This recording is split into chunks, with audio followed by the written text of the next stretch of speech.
কেউ কেউ হয়তো বলে থাকতে পারেন যে জেলায় জেলায় আমরা স্পেশালাইজড হসপিটাল করব। আমাদের ধারণা এটা পসিবল না। আমি ডক্টর গালিব, ওসমানী মেডিকেল কলেজে সার্জারিতে এফসিপিএস ট্রেনি হিসেবে আবার মেডিকেল প্রশ্ন। আচ্ছা স্যার, আমার প্রশ্ন যেটা হচ্ছে মানে আমরা অনেক কিছু দেখি স্যার, যখন যে ডিসেন্ট্রালাইজড হচ্ছে অনেক দেশে, উন্নত দেশগুলোতে ডিসেন্ট্রালাইজ হচ্ছে, আমাদের টার্সিয়ারি হসপিটালগুলোর ডিসেন্ট্রালাইজ করার কোনো পরিকল্পনা আপনাদের আছে কি না? বা আমাদের হেলথ সেক্টরের যে বাজেট যেটা স্যার, সে বাজেট মানে রেশিও অল্টার করে ধরেন আপনি একদম সেন্ট্রাল লেভেল থেকে শুরু করে এরপর উপজেলা এবং বিলো এর মাঝখানে ডিস্ট্রিক্ট লেভেল আছে, ওগুলোতে আমরা ভাগ করে কমায় নিয়ে আসতে পারি কিনা? সেন্ট্রালে আমরা অলরেডি অনেক টার্সিয়ারি হসপিটাল আছে, আমরা যদি ডিস্ট্রিক্ট লেভেলে এই বাজেটের পরিমাণ একটু বাড়াই, তা থেকে যদি আমরা উপজেলা লেভেলে আরও একটু বাড়াই, আমার মনে হয় পিপল উইল বি বেনিফিটেড। আপনাদের কোনো পরিকল্পনা আছে কিনা, মানে বাজেট ডিসেন্ট্রালাইজড এবং ওই টার্সিয়ারি হসপিটালগুলো যদি আমি ডিসেন্ট্রালাইজ করতে পারি, তাহলে হয়তো আমার মানে সিলেটের পেশেন্টের কার্ডিয়াক স্টেন্টিংয়ের জন্য হয়তো ঢাকা যাওয়া লাগতেছে না। সেক্ষেত্রে পুরো ফ্যামিলি সহ 4-5 জন নিয়ে যাওয়া লাগে, that will increase their cost. আমরা যদি সেক্ষেত্রে একটা টার্সিয়ারি হসপিটাল, আমাদের তো অলরেডি সেটা আছে, ডাক্তাররাও আছেন, দক্ষ চিকিৎসকরাও আছেন, আমরা ওইভাবে কোনো প্ল্যানে আগাতে পারি কিনা? ধন্যবাদ স্যারকে।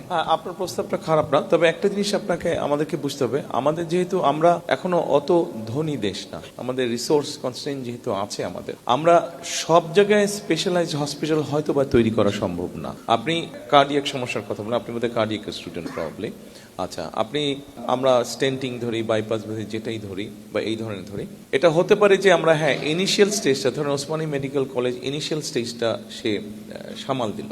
এটা ইভেন আমি ইউকেতেও দেখে এসেছি যে আপনি এই পার্টিকুলার এলাকায় আছেন, আপনারা হয়তো আল্লাহ মাফ করুক, আপনার হয়তো কার্ডিয়াক প্রবলেম হলো, কিন্তু আপনার বাড়ি থেকে হয়তো 7 মাইল দূরে আরেকটা হসপিটাল আছে যেটাতে কার্ডিয়াক স্পেশালাইজ যেটাতে তারা, আপনার যদি প্রবলেম হয়, আপনি যদি এমার্জেন্সি কল করেন, এমার্জেন্সি আপনাকে প্রথমে আপনার বাড়ির পাশেরটা নেবে, কিন্তু আপনার যদি তখন এমার্জেন্সিতে ম্যানেজ হয়ে যায় তো ঠিক আছে, তা নাহলে আপনাকে ওরা ওখানে রাখবে না, ওখান থেকে ওরা আসল যে হসপিটাল যেটা আসলে কার্ডিয়াকের জন্য স্পেশালাইজ, সেখানে আপনাকে ওরা নিয়ে যাবে।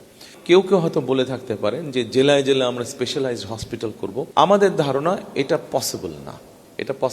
মানে রিসোর্স আপনি ওইভাবে ম্যানেজ করতে পারবেন না। আর আমাদের যেহেতু জনসংখ্যা অনেক বেশি, ওই জন্য আমরা প্রিভেনশনের উপরে জোর দিতে যাচ্ছি। আপনি যদি প্রথমেই মানুষ অসুস্থ না হতে হয়, এই ব্যবস্থাটা যদি আস্তে আস্তে গ্রহণ করেন, তখন এই বিষয়গুলোর উপরে চাপ কমে আসবে। ধন্যবাদ।